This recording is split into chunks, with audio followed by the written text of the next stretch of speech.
5 celebrities sat down on the biggest podcast on the planet, dropped the act, and said things no publicist would ever approve. The Joe Rogan Experience carries over 20 million YouTube subscribers, more than 6 billion total views, and has held the #1 podcast spot on Spotify for 6 consecutive years. When someone pulls up a chair across from Rogan, the filter comes off, the conversation runs longer than planned, and suddenly the whole internet won't stop talking about what just happened. These are the 5 most raw, unfiltered moments from recent episodes. Number 5, Aaron Rodgers, a 4-time NFL MVP and Super Bowl champion. Aaron Rodgers had become one of the most polarizing athletes in America by 2025. Episode 2325 aired on May 21st of that year, and Rodgers came in with a clear mission. He wanted to relitigate the firestorm from early 2024, when he implied on the Pat McAfee show that Jimmy Kimmel's name might appear in Jeffrey Epstein's flight logs. That comment drew legal threats from Kimmel and a public apology from ESPN, but on Rogan's show, Rodgers doubled down hard. His exact words were, "Nobody watched the fucking clip. They just saw a headline and were like, oh, it's the anti-vax guy again, let's hammer him." And that's when the conversation shifted somewhere nobody expected. Rodgers asked Rogan directly whether Diddy was, quote, rogue, or like an Epstein type, working for somebody. Then came the moment that turned into a meme overnight, because Rodgers suggested that he and Rogan should literally buy Epstein's island, Little St. James, and build a podcast studio inside the temple.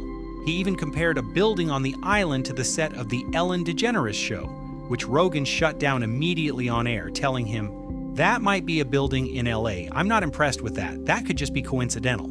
Within 48 hours, TMZ, Fox News, Outkick, and Mediaite had all run feature stories. Whether you agree with the man or think he's lost the plot entirely, Rodgers told the world exactly what was on his mind with absolutely zero filter, and that alone earns him a spot on this list. Number 4, Katt Williams.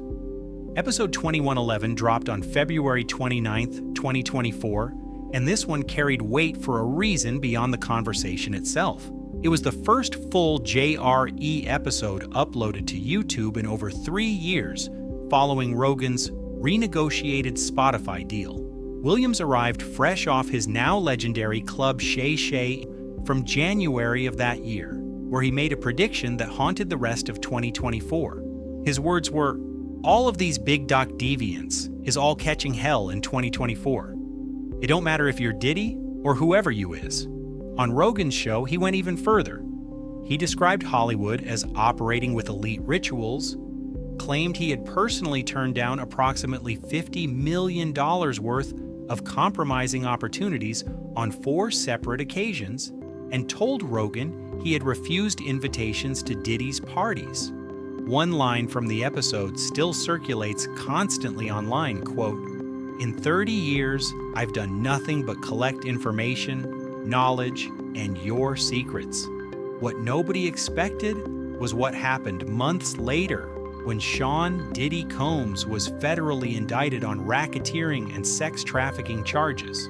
That sent a second massive wave of viewers flooding back to this very episode. Hot New Hip Hop, Fandom Wire, and IMDb News all covered it extensively, and 2024 retrospectives consistently cited it as one of the most viral JRE episodes of the entire year. Williams went on to release his Netflix special Woke Folk on May 4th, 2024.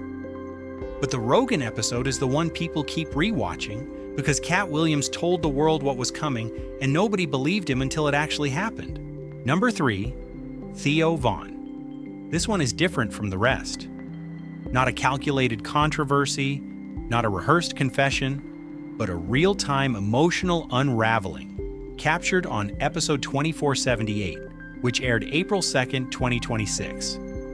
Vaughn, one of Rogan's closest friends in the podcast world, grew visibly distressed as the conversation progressed.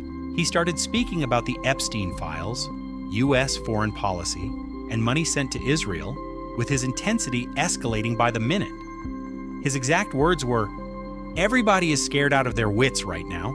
It's a time where it's like Satan is amongst us and our religious leaders are talking about bullshit."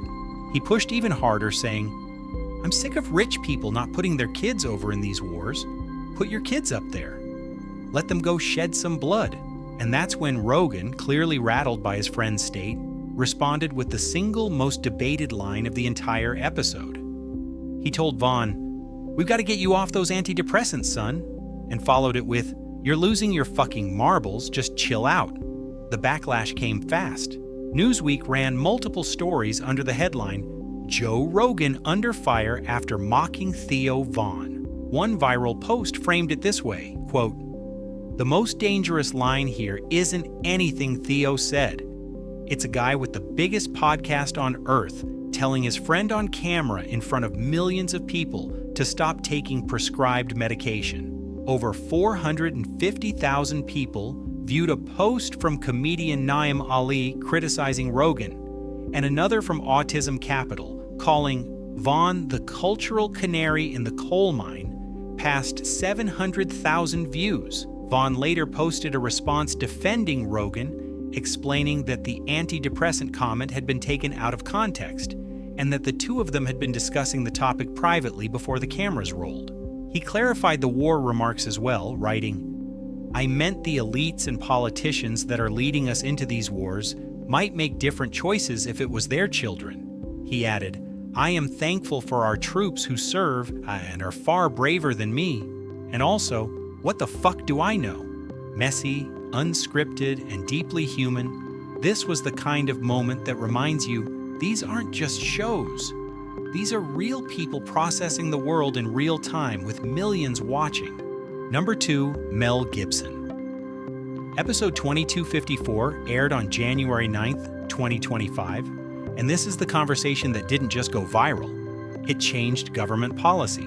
About 2 hours into the discussion, Gibson told Rogan that 3 of his friends who had stage 4 cancer were now cancer-free after using ivermectin and fenbendazole, an anti-parasitic drug, and a veterinary dewormer, respectively. His words were, "They had stage 4 cancer. They don't have cancer right now at all." Rogan engaged with the claims, bringing up methylene blue and its reported effects on mitochondria, 60 million views. That's what a single clip of the exchange reportedly amassed on X alone. Newsweek confirmed the full YouTube episode had been watched by over 11.5 million people as of September 2025, and the real-world consequences that followed were unlike anything a podcast had ever triggered. The Canadian Cancer Society issued a public statement the very next day, calling Gibson's claims, quote, "dangerous, cruel, irresponsible, and giving false hope to people with cancer and their loved ones." Oncologists reported that patient interest in ivermectin for cancer had, quote, "spread like wildfire."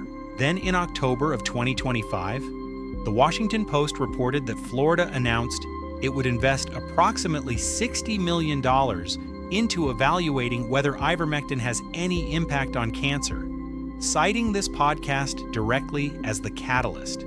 Gibson's claims about ivermectin and fenbendazole curing cancer have been refuted by oncologists and fact-checked by multiple outlets including Science Feedback and Fortune, as ivermectin is not an approved cancer treatment. But regardless of where anyone stands on the science, one fact remains staggering. A single podcast conversation between 2 men in a studio in Austin, Texas, triggered a $60 million state investigation. That is the reach of this show, and that is what happens when someone gets too real on Joe Rogan. Number 1, Jelly Roll. The most emotional moment in recent JRE history belongs to Jelly Roll, born Jason Bradley DeFord, on episode 2424, which aired December 10th, 2025. He spent the episode talking about his roughly 200-pound weight loss journey, his ongoing battle with addiction, and his commitment to attending Alcoholics Anonymous meetings, even though he says he doesn't claim full sobriety. Open, vulnerable, and reflective in a way that most guests never allow themselves to be on camera. And then, without any warning at all, Rogan played a pre-recorded video message from country star Craig Morgan. Morgan looked into the camera and delivered the words, "Jelly Roll, you are officially invited to become a member of the Grand Ole Opry. It's an honor to say welcome to the family, brother." What followed was the kind of moment the internet rarely gets to witness. Jelly Roll threw off his headphones, buried his face in his hands, and broke down crying. He asked Rogan for a hug. Then he explained why this hit so hard. Years earlier, wearing an ankle monitor after being released from prison, he had attended an Opry show and sat in the 7th row crying while Craig Morgan performed Almost Home. The same man who made him weep from the audience was now welcoming him into country music's most sacred institution, a stage shared by Dolly Parton, Garth Brooks, and Carrie Underwood. Through tears, he told Rogan, "I just never thought this was the journey, dude. I thought I'd die young, or I thought I'd kill myself. I didn't think I was going to be able to figure it out." He followed that with, "It can happen, dude. If God gets involved and you have a little humility, I think the rest can work itself out." Rogan's reply was simple: "Amazing things can happen if you live your life true." And then Jelly Roll managed something that made everyone watching smile through their own tears. He laughed and said, "I bet I'm the first person to ever get invited to the Grand Ole Opry on a podcast." Rolling Stone, NBC Chicago, Yahoo, and dozens of other outlets covered the moment. The Grand Ole Opry's official Facebook account shared the clip, and Jelly Roll posted on Instagram writing, "I don't even know what to say right now. They invited me to be a member of the Opry. I'm honored beyond words, and I can't stop pinching myself." 5 guests, 5 moments where the mask came completely off. Conspiracy theories, career confessions, industry secrets, and a man learning on live audio that his wildest dream just came true. Over 2,700 episodes have been recorded on this show, more than 7,000 hours of conversation, reaching listeners in over 190 countries. No teleprompter, no producer whispering in anyone's ear, no commercial break to reset the mood. Just 2 people, a microphone, and whatever comes next. Sometimes what comes next changes everything. If this video moved you, hit subscribe because we've got more stories like this coming every week.